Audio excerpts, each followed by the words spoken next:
Aug Stone, welcome to the podcast.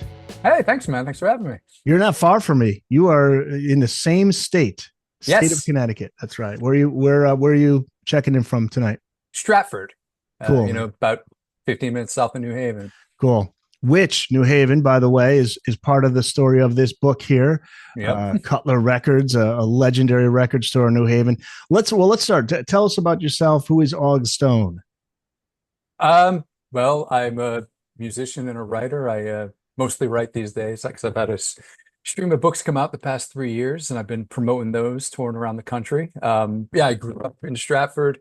Was in Boston for about 10 years, London for about 10 years, LA for a year, Nashville for a year, and then like the pandemic kind of brought me back to my hometown. Wow, a lot of traveling. Yeah. Yeah. What are the other books that you've written? Oh, my latest, actually, if we have video, I got it right here. Yep. Is it's called Sporting Mustaches. It's 13 tall tales about the role facial hair has played in athletics over the years. Oh, And that's cool. yeah, and it's illustrated as well. My friend Alan did an awesome job. This is one of my favorites. Is the speed skater.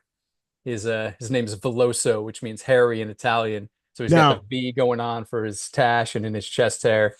And I yeah. worked in as many Van Halen references as I could. Oh, I love Like, it. there's one story called An Early History of the Three-Faced Race, which is like the three-legged race, but instead they tie their mustaches together and try and run, which is, it makes you wince. But it starts in the early 70s, and then the tradition kind of carries on. And when I get to the a race for 1985, I have one team wear black armbands to show that they're in mourning for Dave having left the band. I love it. I So I love work it. that in whenever I can. Cool, man. Well, when we wrap this up, we can let people know where they can find those books. But let's talk about this. This is quite a title, The Ballad of Buttery Cake Ass. Okay. So when people see this title, they're asking, what is behind that title? So tell us about this book. What's it about? And where does this title come from? So when I was in high school, my best friend and I used to like to make up fake bands to ask for at record stores. And the funniest thing I've ever heard in my life was one day we were at Cutler's in New Haven, and I heard Bry ask the clerk, "Do you have anything by Buttery Cake Ass?" And the guy behind the counter, this was winter break of 1991. So New Haven, college town, lots of cool bands came through. Alternative music was on the rise. So there were lots of bands with like long, strange names. So the guy didn't even bat an eye. He just says, "Is there any particular album you're looking for?" And I just said the first thing that popped into my head, which was Live in Hungaria. And the guy got really confused and he said, "Do you mean Live in Hungary?" And Brian, my best friend, and I just shook our heads, like got real serious. We're like, "No, it's definitely Live in Hungaria." And as this poor guy just walked away to go check their stock for like this album we had just made up seconds ago, like holding in that laughter was like the most joyous feeling in my life. And like whenever I do comedy, I always try and get back to that feeling. I love So it. yeah, a couple years ago, I had the idea, to tell the Buttery Cake Ass story. And I've played in bands my whole life. It was amazing how much of myself went into a book called The Ballad of Buttery Cake Ass. But these two best friends go on a quest to find this record that's impossible to find. Like only 300 copies were ever pressed, and most of those were destroyed. And like on this quest, they kind of meet a couple people who knew the band, and they tell them the story. And yeah, it was a hell of a lot of fun to write. And at the end, there's a 50-page fake discography of all just made up bands that I said were associated with Buttery Cake Ass in some way. And I had finished the book. And then I had the idea to like just keep going with the discography. And it took me an extra month to write. But like waking up every morning and just like thinking up ridiculous album titles and song titles was just so much fun. I just really loved doing it. I'm looking at it here. You got a favorite album title that you came up with? Well, yes, I have a couple actually. There's an EP title called Hairs of the Cold War, which is a reference to the line in Crazy Train, Heirs of the Cold War. And then it's called Close Shave for the Hotheads. Yeah. I love it. But This is good. I mean, but you have to have quite an imagination to come up with a full book based on this one moment between friends. I mean, is this something that have you done a lot of this type of writing? Just creative imagination running wild. Yeah, all my stuff is pretty out there. Like sporting mustache is the same thing. It's just these tall tales about dudes with excessively long facial hair that they would like wrap around baseball bats or hockey sticks. It's like very much like what can I do with this? Like once I have a title, I'm that intrigues me. I'm like, oh well, this will be awesome. Like how can I make this work? And how And long did it take to write it? it took about 6 months actually. Like it Okay. not very long. I was pretty focused on it. Um, and yeah, it was a lot of fun. And like I said, I had a lot of like experience from like playing in bands that didn't really go anywhere, and just sort of like those huge dreams you have when you're like 18 years old, but you have like all this energy, but really have no idea how to make any of that happen. Like I'm amazed when bands get popular that young and like write really good material. Because I remember like my early bands, we had these huge egos, but like making stuff happen was just it's very difficult and not any So level of professionalism. tell us about the main characters in this book. Like who's Hans? We got Hans Floral Nightingale, And uh, Hans Floral Anderson, and Hans Flora Anderson. Yes. which I just thought was really funny. Like I like the idea of like a sort of a fairy tale-ness to it. Like, rock and roll is kind of like one big fairy tale in a way. And so like you had Hans, I thought of Hans Christian Andersen. So that's where he comes from. And Hans Christian Andersen had written a fairy tale called the Nightingale, which is why the other guy's last name is Nightingale, but they have the middle name or the nickname Floral because when they meet, they're both in a band. They each have separate bands called the Florists, but with two O's. And they have this whole like philosophy about, the floor being like rock bottom, like the Kiss song, and where you start up, but then you like sort of make it Yep. beautiful. And that's how they meet, like their rivals arguing over like who's gonna have this band name, and then they meet up one night, they live in the same town and decide to like put that to rest and then join forces and form a band. And then it takes them BCA, or the initials of Buttery Cake Gas, they kind of get it in their head that they want the band to have those initials because they know a girl named Becca. And so they go through 26 tries of BCA before they land on Buttery Cake Gas. And And that just kind of played into like thinking up a band name. yeah, and Becca's delivering. She goes to the rehearsals and delivers treats, and Yep. she's yeah. What are some of the adventures along the way? Well, they they see the thank you list on an early 7-inch, and they come to know of this woman named Cookie Dune, and then they start like searching phone books. Like it all takes place. Well, the band is actually in the early 80s, and then the quest is in the 90s, between the two friends, kind of trying to find that record from 10 years ago. And they start trying to find this woman, Cookie, by going through the phone book. They go to the library, go to like get every phone book out, and just start calling all the major cities to try and track her down. And they do, and she's living in New York, and they go to New York. Um, and they've saved up for a while because they think this Butter Cake Ass record will be expensive, but they also are going to hit the New York record shops in the 90s, which I mean were great. And like there was just hundreds of records they really wanted to bring home. So I Yeah, mean that to get serious, that those days are gone. Well, they're record stores, record store day, and they're keeping them alive. But that that that adventure to search for a record at a record shop, man, nothing like it. We had one.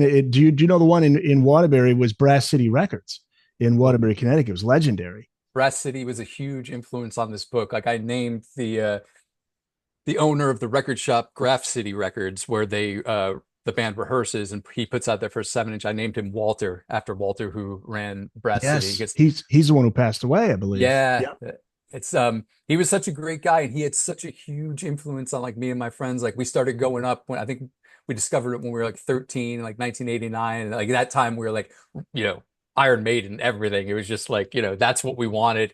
And the first time we ever went there, he had like a huge cardboard cutout of Eddie from the Sanctuary cover at the top of the nice. stairs. And like I remember like flipping through the racks that day, like seeing a ton of stuff that I would later come to like love when I got, a little older, like Mudhoney and Sonic Youth. Cool. And like I, as we would go up, for decades afterward, he would always like introduce us to new stuff. And like, that was always a place to find great records too. I found a couple holy grails there. I got Van Halen Pasadena Civic 1976 at Brass Awesome. City Records, and yeah, it was just to describe it for those who don't know about Brass City Records. It's just this little little shop on the second floor. It was like an old Yep. brick building in the middle of the city of Waterbury.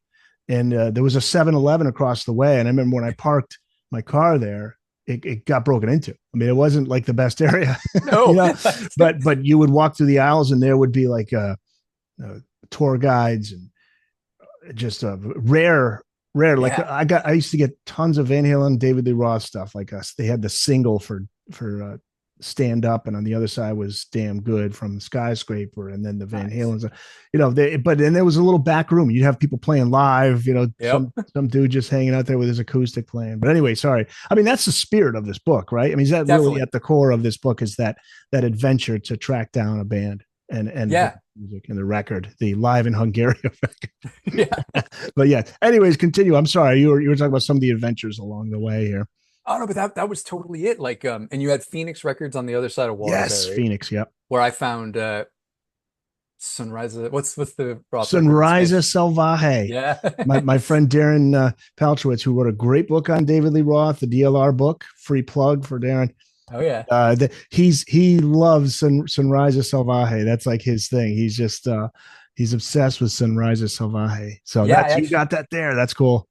and actually speaking of Darren, like I was on my Midwest tour in May. I found the DLR cast and I was just Oh yeah, listening to a ton of episodes and yeah. like, brought up memories of that record. And I've since been in touch with Darren. Like we went Oh to see cool. the Afghan Wigs in the church together in Brooklyn, which was cool. Very cool. Yeah. And yeah, but like the whole spirit of it's like I remember like at least once a month in high school, my parents had like a caravan, like a minivan. And me and like 6 or 7 friends would just pile in and we just go all around Connecticut. We go up to Danbury to Trash American style, and then cross over to Waterbury, hit Phoenix and Brass City. And then if there was time, we would go down to New Haven and then maybe to Bridgeport to Secret Sounds. And yeah, I mean, I love that. It was great bonding, adventures with all my friends. Because, got a bunch of guys in the car. You're excited about all the music you're going to get, and you're going to talk about all that music, but you're going to like, talk about everything that's going on in your lives at the time, and music is like such a central component to that. In 1997, my friend Brian, who I dedicated the book to, who came up with the name Buttery Cake Ass, he had heard that the largest record store in the States was in Chicago.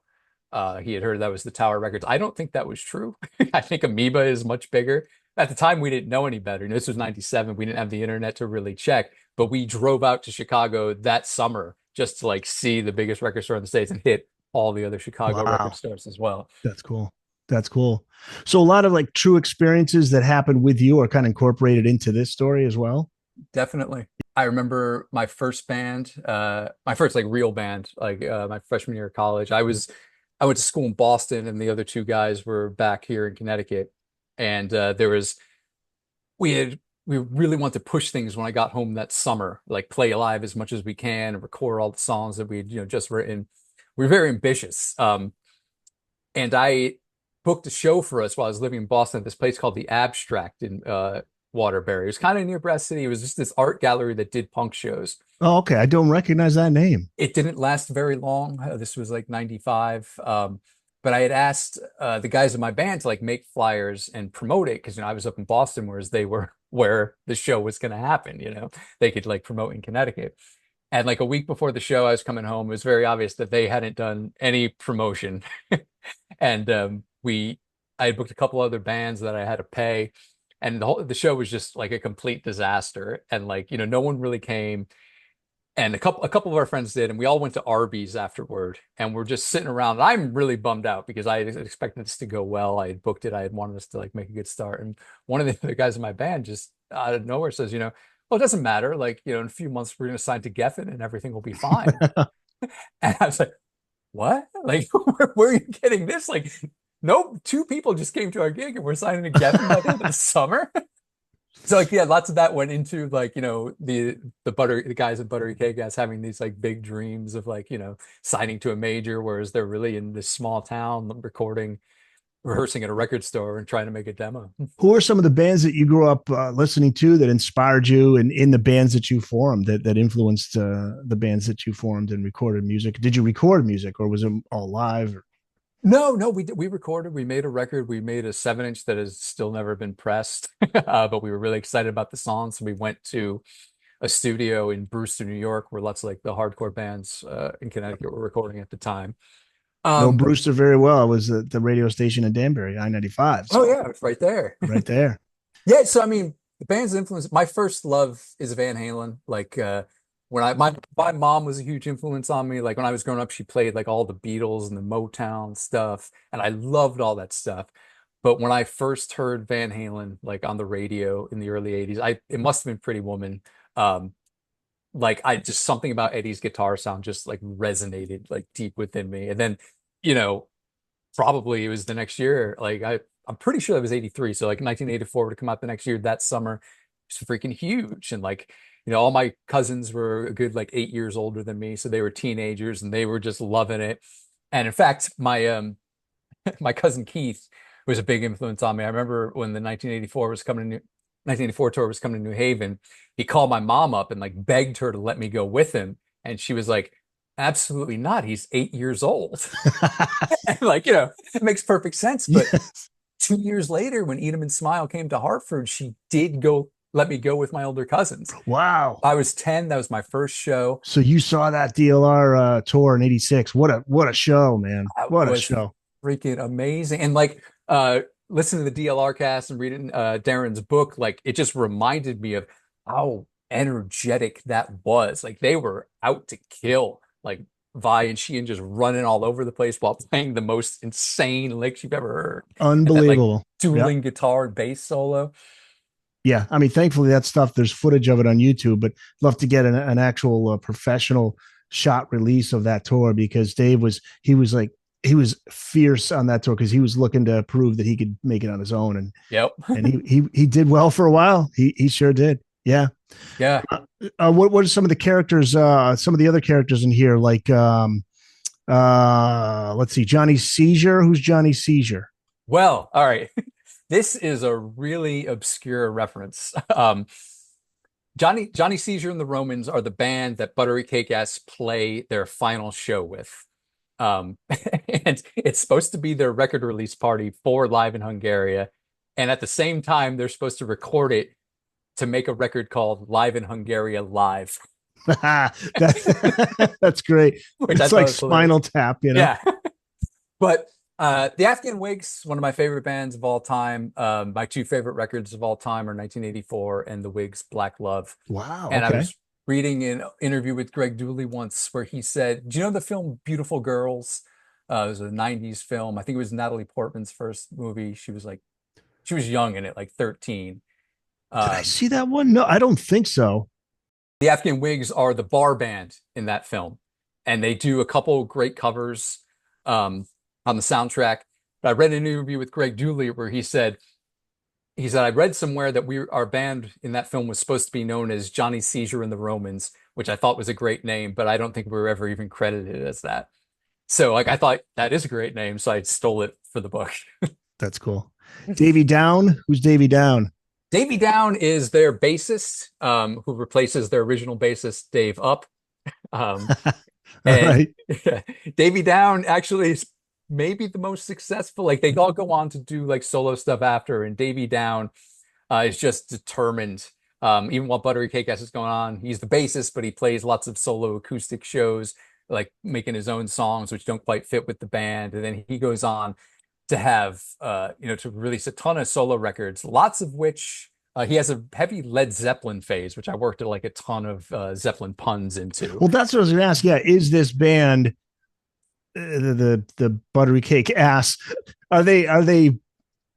Is there a well known band, or is it a combination of bands that make up this fictional band, Buttery Cake Ass? Like, The running joke throughout is that I never actually say what they sounded like. yeah, I will bring up another band and say, not that Buttery Cake has ever sounded anything like them. Like I bring them. Maiden is in the like the intro about that. I go on this whole thing because Maiden had you know, that live Behind the Iron Curtain video in 1984 yeah. that they released, and I talk about that. But then I say, not that Buttery Cake has ever sounded like Iron Maiden or any of the new wave of British heavy metal. And that's kind of the running joke throughout that I never uh define their sound, which I like because it can be, you know, it leaves it up to the imagination. No, Um, and you do mention Van Halen throughout the book. Like, there's one part in here where you're talking about traveling to Indiana, Illinois, Wisconsin, and Texas to catch the final U.S. dates of Van Halen's 1984 tour. Yep. That's cool. That's So that's cool. their Browse Cousins is a friend of the new guitar player who he comes into some money and he wants to use it to put out a record. And like he's very well-meaning Browse, but he just kind of gets it all wrong, which is very, I think, something young bands can relate to. And he doesn't end up checking the test pressing of the record when it comes and then just okays it. And then it's just a complete disaster when the record does arrive. And then he kind of, this is all happening in early 1984. Then right after like this whole debacle, he goes to see, catch as many of the last shows of the 1984 tour as he can. And then later on, I mentioned that he has an epiphany because they opened with Unchained on that tour. And like, I They think that did, is yeah. the most powerful rock song Oh, ever written. it's their That was just so defining good. song. Yeah. Yep. So Browse Cousins has an epiphany that he's got to get his life together when he realizes that they came out, did Unchained, and then there was still an hour and a half left for them to play. Like, So, what was the overall like when you finished with this book? I mean, what were you left, feeling after it was all done? I mean, did you? I mean, because you talk about in the promo here, you finish with. You see, I got to re-examine my own obsessive record collecting through a new lens, as well as revisit the ridiculous aspects of playing in my first few bands, bringing me to a greater appreciation and love for both. So, is that what you got out of writing this book? yeah, yeah, it was a great feeling. I mean, record collecting can be ridiculous, but I've always loved it. I mean, you spend countless hours looking for a slab of vinyl, like traveling all around the country or whatever. I mean, these days you can just order on Discogs, but back in the 90s, you had to find it physically. And I love that. And then I went on a bunch of like little tours last year when the book was released, and half of them, the readings took place at record shops because it was, very relevant, the subject matter of the tour. And what was great about that was, it was kind of like my teenage years again, where I would, just be hanging out at a record shop all day and talking to the people who owned it and them telling me about what they were listening to. And I'd be intrigued by that. And that was fantastic. Do you have any plans for a follow up to this book? Is there going to be a sequel to this? Can you reveal how this story ends? Well, I won't give away the ending, but I wasn't expecting this, but coming from that discography, all those fake bands, one of my favorites is a band called Clown Damage. I just think that's a really funny phrase. Yeah. And then a few months ago, I just started writing the history of Clown Damage. Been getting the characters together and like what they went through as a completely different band. Um, So that's coming next. that's coming next. I've taken a bunch of notes. I've probably written like 30 pages on it. But it's going to be an oral history, like the guys of the band each telling their story. And it's what I find really funny is they each have completely different takes on what happened in the band. Like, they all contradict each other, which I think is kind of common for like, for bands. They all didn't have the same experience. But here I'm like pushing it to be as funny as it can possibly be. Well, yeah. So we can't say whether or not the you find that at Live in Hungary album. We can't say. Yeah, I People don't gonna want to have give it to away. you have to you have to read to find out. And I'm looking through all of the fictional album titles. Davy Down.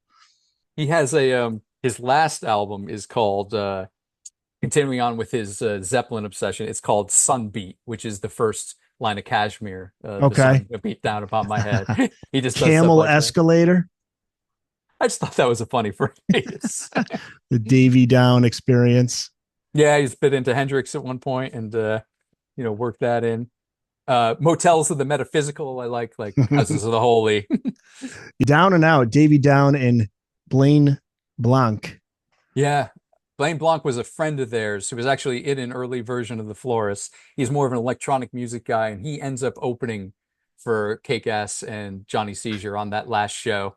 Yeah. And then he's reunited and he continues to make music. I love Like Hans Floral Nightingale, the Marriage Penguin album, self-released, no track listing. August 1999. Well, there's a story behind the Marriage Penguin album. Okay. Fugazi, I loved when I still love them now. And The day my friend asked for buttery cake ass at Cutler's, I bought Fugazi's Repeater, which was my first Fugazi album, the first Funkadelic album, and Captain Beefheart and the Magic Band's Lick My Oh yeah. Decals Off Baby. And we went home, we drove home listening to those. It was like just this really like life-changing day. And then a couple years later, maybe my beginning of my senior year of high school, In on the Kill Taker had just come out, and Fugazi were playing at UConn. And it's a little over an hour drive from us. And we really wanted to go. One of my friend's parents didn't want us to drive there and back the same night. So my aunt and uncle who live close to UConn said, "Oh, well, they can stay with us." So we go to the show. We have a great time. Get back to my aunt and uncle's maybe like 2 in the morning. And my cousin Keith, the one who took me to see the Eat 'em and Smile tour, he's just moved back home after eloping with his wife in Vegas, and he hadn't told anybody. So like this is the first time anyone was meeting his new bride. And it was me and three of my friends, four 17-year-old idiots. My aunt puts us in the room next to the newlyweds. And we just kept thinking of things we could do to like interrupt them during the night. Like knock on the door and be like, "Hey, you guys like need a glass of milk or anything?" And like Um, my aunt, um, like she loved penguins. Like she had penguin figurines all over the room we were sleeping in, like penguin tea towels. And she had this like 4.5 foot blow up penguin in the corner of the room.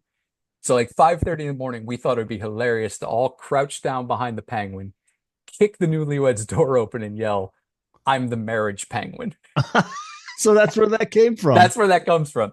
We didn't do any of this. But we found out at breakfast the next day, our laughter just suggesting it to each other kept everyone in the house awake the entire night anyway. That is like an example of like the very bizarre real life stuff that went into the book. Well, and comedy is a part of this book. And in comedy, you are a comedian, not just a musician and a writer, a Yeah. comedian. How long have you been doing that? Did you do stand up?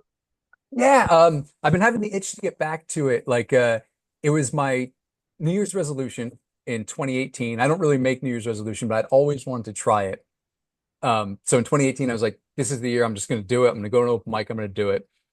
And I was living in Nashville at the time, and I ended up actually going out to Memphis, like a 3-hour drive, and trying it on the night I had decided to try it. And as soon as I got that first laugh, it was awesome. And like it was 5 minutes, I did 5 minutes. It was all really funny. People came up to me afterward. And like the difference between that just being you and a microphone on stage versus being in a band, we have to carry equipment and like do all that stuff. It was like really freeing. And then in 2019, I moved back to Connecticut. I was doing I wanted to do as many sets as I could. I did like 167 that year. I was like in New York, Boston, all Wow. around Okay. Connecticut. Yeah. Did you And do Rodney Dangerfield's I did do in the Dangerfields. Yeah. city? Yeah. Yeah. I think there's a video of it on my website, Oh, cool. which was a lot of fun. I mean, I love Rodney. Yeah. Um, and I actually moved out to LA in February of 2020 thinking I really want to be back in LA. I really want to give comedy a push. I like lined up a job out there, moved out there, got there mid-February, did a bunch of open mics, and then 3 weeks later, live performance just wasn't a possibility anymore. And I haven't actually done stand-up since the pandemic. But like when I did the reading in Nashville for Sporting Mustaches, I told a bunch of stories behind the stories and read a story. I was opening up for a band I really like, and there's a pretty good audience. And like afterward, people came and said, I really wasn't expecting a book reading to be so funny. It was like you were doing stand-up comedy. And I was like, yeah, that's kind of what it felt like again. It was like really nice having to stop for people to laugh. And I've been Yeah. itching to try it again. So like hopefully I can, just find some mics and start doing And it. yeah, you're able to incorporate that into promoting the book. Yeah. Yeah. What's it that? Well, and there are stories in there that it's like only a comedian can really come up with, like the one with the pinball machine, Oh yeah. in the back of a Datsun Cherry, or is that what was the story on that? There was a pinball machine at the record store they were rehearsing in, and they want to incorporate the pinball machine live, but none of their cars are big enough to transport it. And anyway, like the record store owner doesn't want them bringing his pinball machine to a venue, He'd seriously screw it up. I read the krautrock band Faust used to use pinball machines. Like in the early 70s, they would have like one on either side of the stage and mic them up. And that just always seemed like a really cool idea to me. Well, tell me about the audiobook. We were mentioning that just before we started recording. Uh, the Yeah. the the the book itself came out in February of 2023, but now we have the audio book. So where can people find that? It's on Bandcamp, right? It's on Bandcamp Yeah. and it's on Audible and like all the major audiobook distributors, audiobooks.com. It's like you get it through your library as well. Someone just told me they found it there, so that's cool. I love audiobooks and like being on the road so much. I listen to lots of them. So I really wanted to do one for Buttery Cake Ass, especially since uh I do a comedy character, young Southpaw, and he kind of has like a southern drawl, which I don't know why, but my voice my whole life has kind of like slipped into that. So when I was doing comedy, I kind of like pushed that aspect of it. And when I wrote the first draft of Buttery Cake S, the narrator was actually young Southpaw, because those sort of stories are very out there as well. And then when I revised it, I kind of wanted it to be a little different, but I still heard that voice in my head. So for the audiobook, it is me, performing, and it's a real performance in doing that voice. You sent me the audiobook Yeah. as well. And yes, you're putting on a performance. The Cake Asses collectively received the idea to mic up the pinball machine. Agog at this revelation, they set about doing so, positively walking on air with excitement. Walter coming back, putting the zaz down, and calmly explaining to the eager asses that Faust had already done this on their first UK tour in '73. Although the band are crushed for the remainder of the evening, eating those cheeseless zaz with no zest whatsoever, it does save them from the increasingly tiresome argument about adding a further member to play yet another new instrument, and also from having to transport a giant pinball machine, which Walter definitely doesn't want moved from the store in the first place. Think of the tilts! Something not possible anyways in Max Beta's Datsun Cherry that you'll remember has trouble even fitting the boys in. It killed my throat, so like I could only do it like about 2 hours at a time. Like I was going to ask you that too. The experience of doing it, you really have to. It's a long distance thing. You got to take some breaks in between. Oh yeah, we started last August and finished it this June. Like there were just so many factors. Like I recorded it at Sans Serif Studios in New Haven. Sam Carlson, who runs that, is a great guy, and he was engineering it, and it was great having him like help along the way. Because when you record words, your mouth makes sounds that you might not be aware of, and like sometimes he had to be like, Hans Floral sounds really weird, like when it's recorded, like you get a lot of stuff fuh sounds, and I was like, what? And then he's like, dude, I think that's just how it is. You're gonna have to accept that. And then like I traded him in one of my amps to get studio time at one point because I was low on funds. And then he got COVID twice. And then in January, I got a concussion at work and I was like just out of commission for a couple months. So there were all these mishaps. And like when we finally like finished it, it was like we felt like we had been through such a struggle. But it's like it's exactly the way I want it to be. I hit every joke, every like rhythm of the words, how I wanted them to be. I'm thrilled with it. So like yeah. Tell us about what's the website that we can go to check out more of your work and obviously this book. Oh yeah, augstone.com, AUGSTONE. Okay. And that's got links to my comedy, my music, my writings, my journalism. It's a fun read. It's also, but it also brings people back to, especially people our age, it brings you back to those days of the adventures of tracking down a record, and but also what it's like to be in a rock and roll band. And I urge people to get a copy of this book and check out also the new one. Now we got the Sporting Mustache. Sporting Mustaches, which I'm looking at here. You got it on your website. Yeah. Thanks for having me on, man. It's great Yeah. to talk about it. I'm psyched the audiobook's out and promoting it. And yeah, a great thing about writing it was like lots of people like got in touch with me through Instagram or whatever, like because it did take them back to those, it was only a really small period of time where like record stores were like a really thriving thing, but it was a huge part of my youth. And, it was nice hearing from other people who that meant a lot to them as well. So Actually, before I forget, do you have like a prized possession purchase at a record store? Because you've been to many. Is there one that's like your ultimate find? Like my ultimate find was I found this at Brass City. in the autumn of 1993 on one of the lower shelves they had. Um, I love the original lineup of Public Image Limited with Keith Levine, Yeah, John yeah. Wobble, John Lydon. And then after Flowers of Romance, they were recording what became the one with This Is Not a Love Song. My memory's a little weird with the concussion sometimes, but that fourth album with This Is Not a Love Song. And Keith Levine released something called Commercial Zone, which was his own mixes of that record. Like he left the band and then put out like I think a limited edition pressing of the record. Is called Commercial Zone. And I was really like looking to find that when I was 17. And like one day it just came out of nowhere at Brass City. Like I just flipped through There the it shelves and was. there it was. And yeah, it's so awesome. Like that feeling, like, I've been looking for this forever and there it is. There's nothing like that thrill of tracking down something you've been looking for a long. And that's what's, unfortunate now because we're in the streaming era and YouTube, and it's not that hard to find pretty much anything that's out there. So Yeah. I definitely miss those days. You have a favorite record store? What would be your personal favorite? Brass Nowadays, City Brass City of all time. Yeah. of I all mean, that was time, such a formative of part of my growing up. but But nowadays Red Scroll in Wallingford, Red I think, School in Wallingford. is Yes, continuing on the fine tradition of Connecticut record stores. yes. Uh, And I mean, I'm sure you've seen High Fidelity, right? With John I read the Cusack. book. I never actually watched the film. Oh my God, you got to see it, man. Jack Black's character is like, it's perfect. Like he is that dude that you see at a record shop. Yeah, All classic, right. Yeah. classic.